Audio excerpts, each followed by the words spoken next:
Okay, good evening. This is Professor David J. De Los Reyes. It's Sunday evening, August 20, 2023. Okay, I'll be having a new long format video discussion. And for tonight, I will be discussing alternating current circuit, lesson number 26. And the title of the topic is actually Example Problem of the so-called Superposition Theorem. Example problem. It's an actual problem on how to solve the current for any given load under superposition theorem. Okay, let's proceed.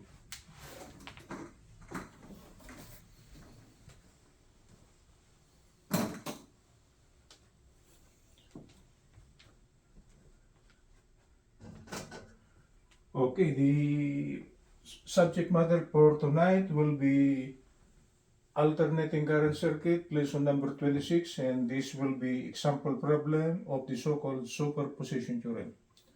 Okay, since all the what you call this part of the lecture is on the board, I want to expedite some portions, okay? But I will give you a brief summary before we will go with the actual computation. I will give you the summary on how and why we are doing that one, so you will understand the concept and how and what we are doing. Okay, let's proceed. We are given the figure, okay? And the figure is actually, we are given an alternating current circuit. Voltage source number 1, voltage source number 2.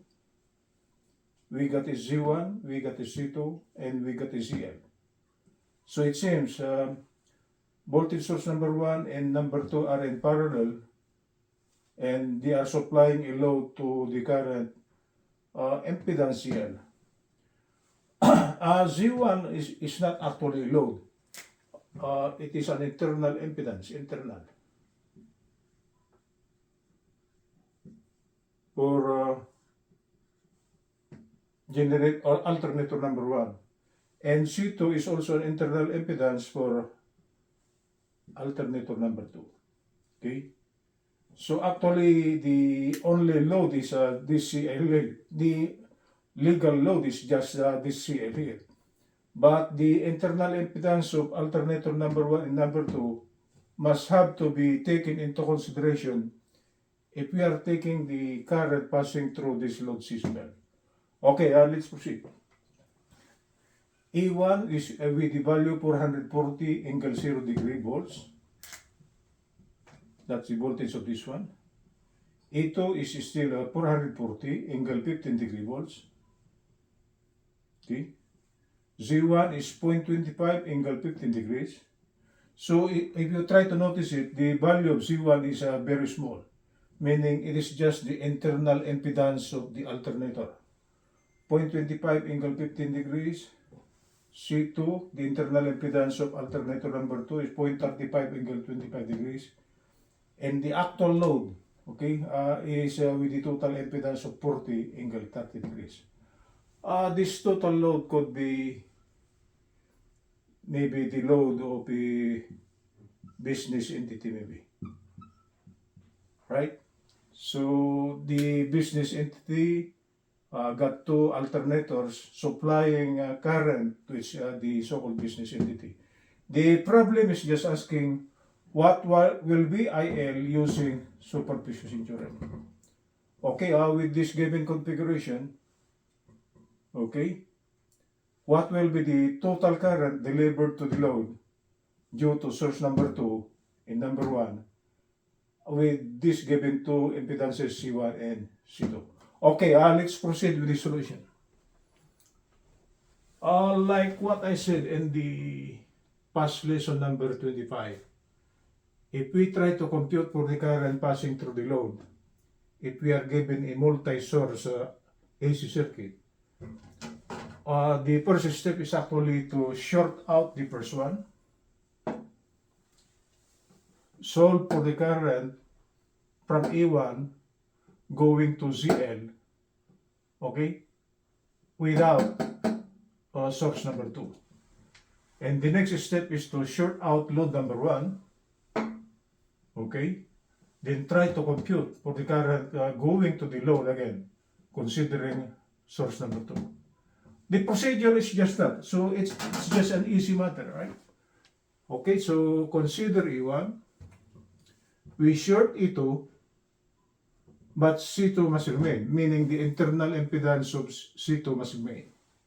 Right? So if we try to short out E2, okay, we remove E2.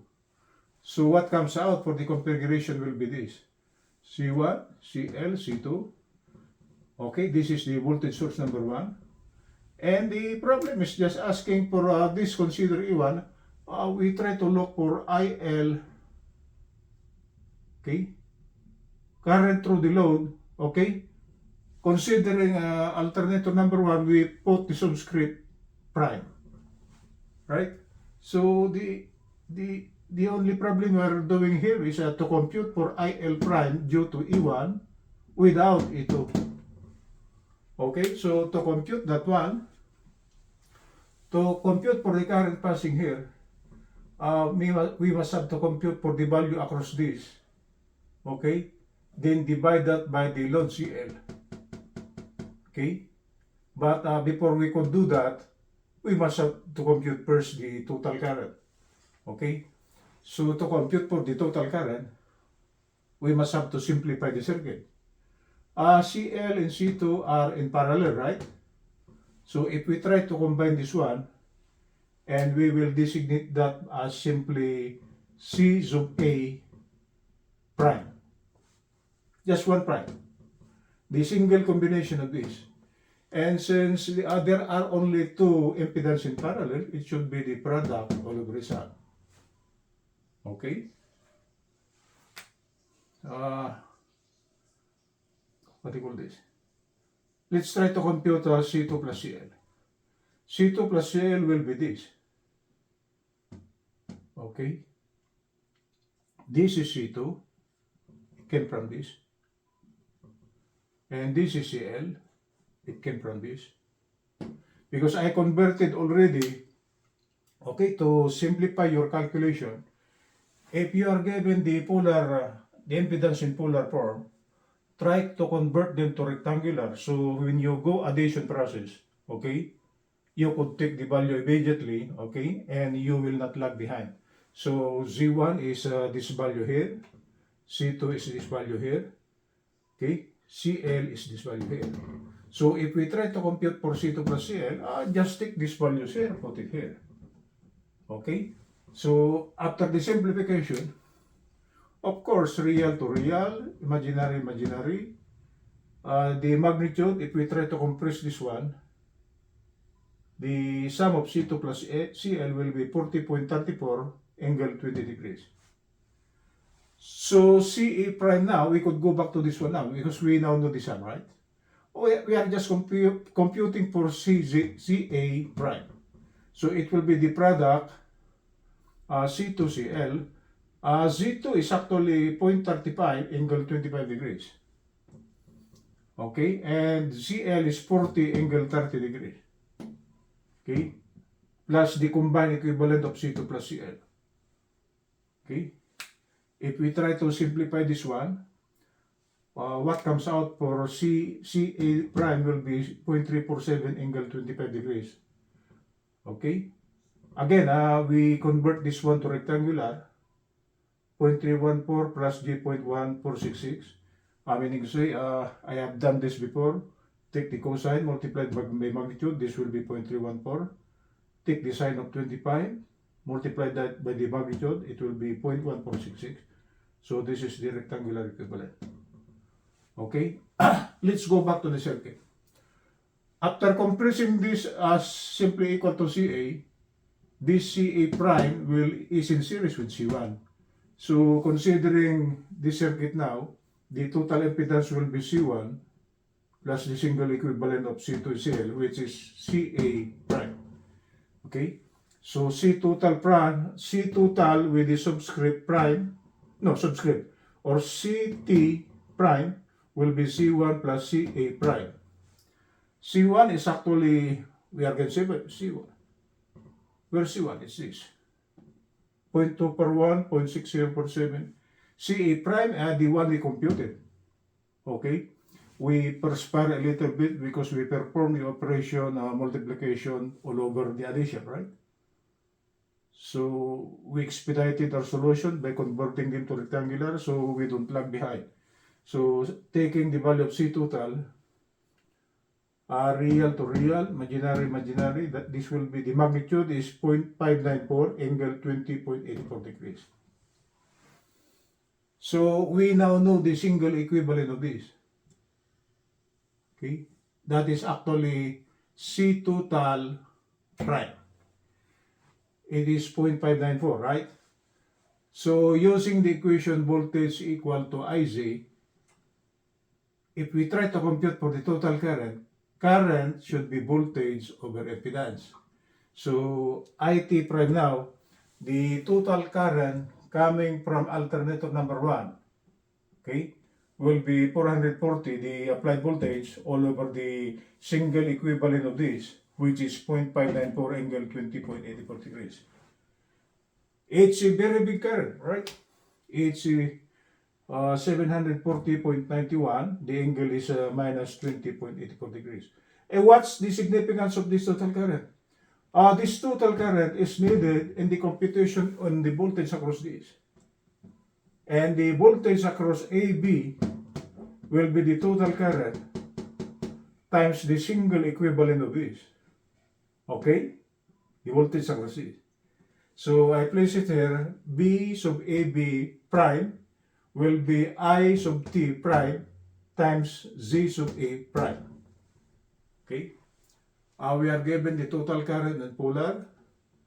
We are given CA prime 0.375. Where is it? Angle 25 degrees.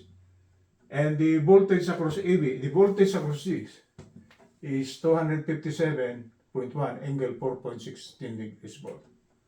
Okay? So if we now know the voltage across this, okay?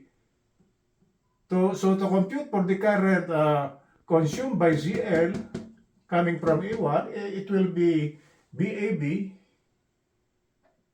this one. It should be BAB prime all over CL.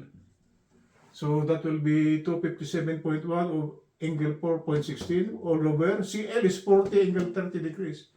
And the magnitude is 6.4275. Okay? The angle is 4.16 minus 30, that will be negative 25.84. Changing this to rectangular because later on in the final computation of the total current load, we will be adding rectangular components, right?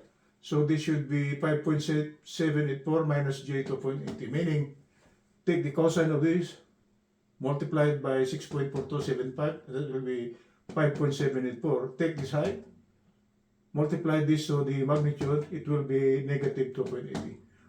This is less than this because this is less than 45 degrees, but it should be negative. And the unit is amperes. So this is the total current drawn by load C sub L, considering A1 without A2. Okay, let's try to simplify the next part of the solution.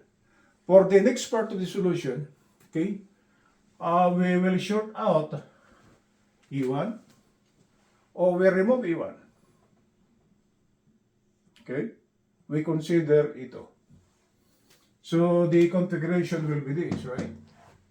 E2, this will be C2, this is C1, no more E1 because we short it out, this is CL. Okay, and again, to compute for the current consumed by the load due to source number 2, we must have to compute the voltage across this, then we divide that by C sub L. So we go back again to the procedure on how to bring out the single equivalent of this. And the single equivalent of this, it will be designated CA double prime. Okay, it's again product all over this arm, right? I will not give you the full quantity of this, but if we try to multiply C1 CL divided by the value C1 plus CL, okay, what will come out will be 0.2485 angle 15 degrees. The single equivalent of this, right? And the total impedance of this, the single equivalent of C1CL is connected in series with C2. So total impedance double prime should be C2 plus the single equivalent, which is C sub A double prime. Okay? And I will not show you anymore. We are given C2, right? We are given CA double prime. If we try to simplify this one, it will be 0.4596 angle 20.86 degrees ohm. So the total impedance, okay, considering ito, it will be 0.596 angle 20.86 degrees ohms. So if we try to compute for the total current coming from E2 with this configuration without E1, still we use voltage equal to IC, right? So current will be voltage over Z. So the total current coming from alternator number 2 will be 440 angle 15 degrees. It's voltage all over the single equivalent of this. As impedance, that will be 0.596 angle 20.86 degrees. And this is 738.14 degrees. Okay? The angle is negative 5.86 amperes. Okay? So we now know the total coming from this. Okay? So to compute for the voltage across AB, okay, it will be this total current times the single equivalent of C1 and CL, which is C sub A double prime. So I place it here. This is the total current, and the single equivalent of CE prime is actually 0.2485 angle 15 degrees. And what comes out is 183.42 volts across this. The angle is 9.14 degrees volts. Okay, we now know the voltage across this. So to compute for the current drawn by C sub L due to E2, it will be that BAB double prime divided by ZL, which is 183.42 divided by 40. The magnitude is 4.585 negative 20.86 degrees. Okay, and the rectangular equivalent, take cosine, multiply the magnitude, it will be 4.285. Take the sine, am I still on the camera? Take the sine of 20.86 multiplied by 4.585, it will be negative J 1.632. Okay? It is downward. Okay? For the first one, it is also downward. Right? So the total current coming from source number 1 and number 2 will be IL prime cross IL double prime. So I place it here. The total load current coming from voltage source number 1 and number 2, it will be the total current coming from source number 1, which is IL prime, plus the total current coming from source number 2, which is IL double prime. Okay? Okay? IL prime is this value here. It's already in rectangular. IL double prime is 4.285 minus J 1.632. If we add this to here, that will be the total current drawn by the given impedance C sub L. Okay, real to real, imaginary. The magnitude of the real part is 20.069 minus J. This is a minus in a minus, so we are adding, right? Minus J 4.432.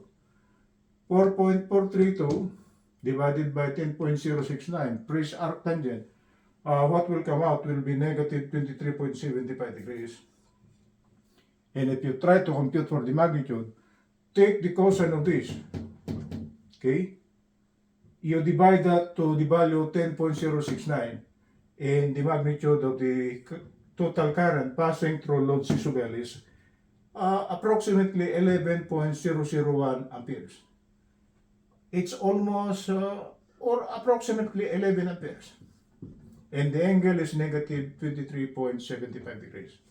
So this falls under case number 2, in which the current coming from both alternator number 1 and number 2 goes in the same direction. So the total current passing through the load will be the current coming from here plus the current from here. Because the first one is downward, the second one is downward.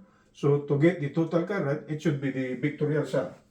IL is IL prime plus IL double prime. And this is approximately 11 amperes. Okay, that's it, guys. That's the procedure on how to compute for the total current drawn by load C sub L. Okay. If we are given voltage source number 1 and we are given voltage source number 2 and they are feeding a current through this load impedance, which might be the total impedance of a business entity. Okay. So the total current will be, the first one is downward due to this. The second current due to E2 is also downward due to this. So the total current drawn by this IL will be the vectorial sum of the current due to load alternator number 1 plus the current due to alternator number 2. They are in the same direction, okay? So it will be the vectorial addition, and what comes out is 11.001 amperes. Okay, that's it, guys. That's a good example on how to use superposition theorem. Okay, consider first source, use your knowledge of Ohm's law. Okay, try to make some simplification on the impedances, compute for the total current, then compute for the voltage across that C sub L. Okay, then you can compute for the current through that C sub L, considering the first voltage source, and for voltage source number 2, it's the same. Then take note of the direction of the direction of the currents. If they are in the same direction, it should be the vectorial sum. If they are opposite in direction, okay, it should be the bigger current minus the smaller current. Okay. Oh, that's it, guys. So for those of you who are taking up electrical engineering, this is for you guys. If you want to subscribe to my channel is at youtube.com/@prof.davidj.de. If you want to share it, please click share. I am telling you this one, try to watch my long video format discussion on alternating current circuit. You will learn something from it. Okay, good evening from Los Angeles. Professor David J. De Los Reyes. A good example for an actual problem on the so-called superposition theorem. Okay, good evening from Los Angeles. Professor David J. De Los Reyes.